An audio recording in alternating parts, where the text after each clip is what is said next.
বৃষ্টি হোক বা রোদ, ঘুরতে মন যেতে চেয়েছে তো ঘুরতে তো যাবই। আসসালামু আলাইকুম, সবাই কেমন আছেন? আশা করি ভালো আছেন। আলহামদুলিল্লাহ আমরাও ভালো আছি। এই তো ঘুরতে যাব বলেছি, তো ঘুরতে যাবই, সে বৃষ্টি হোক আর রোদ্দুর হোক।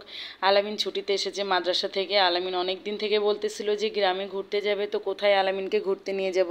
তো আমার ভাবির বাসায় নিয়ে যাব আলামিন কাছকে ঘুরতে। তাকে গ্রাম দেখাতে নিয়ে যাব, অনেক দূর। তা বৃষ্টি হতেই আছে সকাল থেকে, বৃষ্টি কোনো থামার কথাই নেই। তারপরেও আমাদের রিস্কাওয়ালা মামা বৃষ্টিতে আটকে গেছে, আসতে পারেনি। তো আমাদেরকে বললো রেলগেটে চলে যেতে। তো আমরা একটা রিস্কাওয়ালা চাচাকে নিয়ে রেলগেটে এখন চলে যাচ্ছি। বৃষ্টি মেঘলা আবহাওয়া, একটু বৃষ্টিটা থেমেছে। আর এই তো আমরা রিস্কাওয়ালা ওই ভাইয়ের রিস্কাতে উঠে গেছি, তারপরে বৃষ্টি শুরু হয়ে গেছে। আমাদেরকে রিস্কাওয়ালা ভাই একটা পলিথিন কিনে দিয়েছে, বা ত্রিপাল যাই হোক, ওটা কিনে দিয়েছে। ওটাতে আমরা গোটা রিস্কাটাই ঢেকে নিয়েছি। আমি, আম্মা, ফারহান, আমার ভাইয়ের মেয়ে, সবাই ঢেকে নিয়েছি। শুধু রিস্কাওয়ালার সামনে আমার আলামিন সম্পূর্ণই পুরো ভিজে গেছে। আর অনেক দেরি হয়ে গেছে আমাদের পৌঁছাতে। তো এসে আগে খেতে লেগেছি, খুব খিদা লেগে গেছে, 3টা বেজে পার হয়ে গেছিলো। এর জন্যই ভাবি বলতেছিল যে আগে খাওয়া দাওয়া করে নাও। তো গ্রামে বেড়াতে গেছি, আর শহর থেকে মানুষ গেছে খাবার কম কোথায় করতে হয় আর কিভাবে করতে হয় সেটা আসলে গ্রামের মানুষও জানে বা বুঝিয়ে দিয়েছে।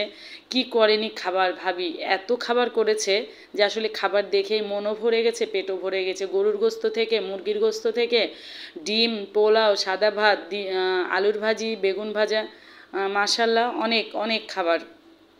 আর গ্রামের পোষা পালা মুরগি, দেশি মুরগি আমার আম্মার জন্য রান্না করেছে, দেশি মোরগ রান্না করেছে, আম্মার জন্য কবিতরের গোস্ত রান্না করেছে, অনেক কিছু। আলহামদুলিল্লাহ আলহামদুলিল্লাহ। অবশ্যই সব কিছুর জন্য শুকরিয়া আদায় করতে হবে আল্লাহর কাছে। আর গোস্তটা যে এত পরিমাণে টেস্ট হয়েছে, এত স্বাদ হয়েছে যে অসম্ভব এক পরিমাণে স্বাদ হয়েছে। আর গ্রামে খড়ির চুলায় রান্না করা আসলেই অনেক টেস্ট। আসলে গ্রামের মানুষ যে মানে হাতের যে রান্না এত স্বাদ, ভাবির মায়ের হাতের, সেটা আসলে আমি খেয়েছি, আমি বলতে পারবো যে কী পরিমাণ স্বাদ। আর গ্রামে নাই কি সেটা আসলে বলাই যাবে না যে নাই কি। কবিতর, হাঁস, মুরগি, ছাগল, আসলে গ্রামে সব কিছুই পাওয়া যায় সব সময়তে। আর শহরে তো কেউ আসলে বাইরে বাজারে যেতে হয়, নাহলে ফ্রিজ থেকে বের করতে হয়। আর গ্রামে সব কিছুই টাটকা, গ্রামের মানুষও টাটকা বুঝে। তো গ্রামে খাওয়া দাওয়া করে একটু গ্রাম ঘুরতে না গেলে তো সেটা আর হয় না।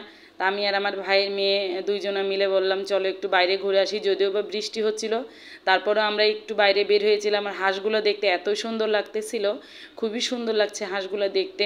মনে হচ্ছিলো হাঁসগুলোকে জড়াইয়া ধরি, বা মানে ওদেরকে নিয়ে বা দেখি, এরকম মনে হচ্ছিল। তো আমার ভাইয়ের মেয়ে আবার ফাজলামি করে একটু হাতিয়া করলো। তো এই তো দেখেন পুকুরের বৃষ্টিটা বোঝাই যাচ্ছে, তার ভিতরেও আমি আর আমার ভাইয়ের মেয়ে গ্রাম দেখতে বের হয়ে গেছি। আর এটা হচ্ছে আমার ভাবিদের মুরগির খামার, মানে ভাবির বাবার মুরগির খামার। এটা দেশি মুরগি, এখানে সব পালে, এখানে কোনো ব্রয়লার সোনালি কিছুই নাই। আর এখানে এই তো হাঁস, এই হাঁসগুলো মশারির ভিতরে কেন পালে সেটা আমি জানি না, কিন্তু মশারির ভিতরে হাঁসগুলো আছে।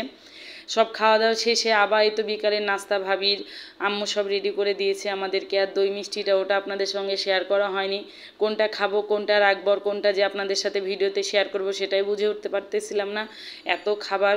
তারপরেও বৃষ্টির মাঝেই নাস্তা খাওয়া দাওয়া করে আবার বৃষ্টির মাঝে বের হয়ে গেছি। তো আমার ভিডিওটা আপনাদেরকে কেমন লেগেছে অবশ্যই আমার পেজে ফলো দিয়ে রাখবেন আরও নতুন নতুন ভিডিও পেতে। আর আমার চ্যানেলটা সাবস্ক্রাইব করতে ভুলবেন না। ভিডিওটা এই পর্যন্ত, সবাই ভালো থাকবেন, সুস্থ থাকবেন। আসসালামু আলাইকুম, আল্লাহ।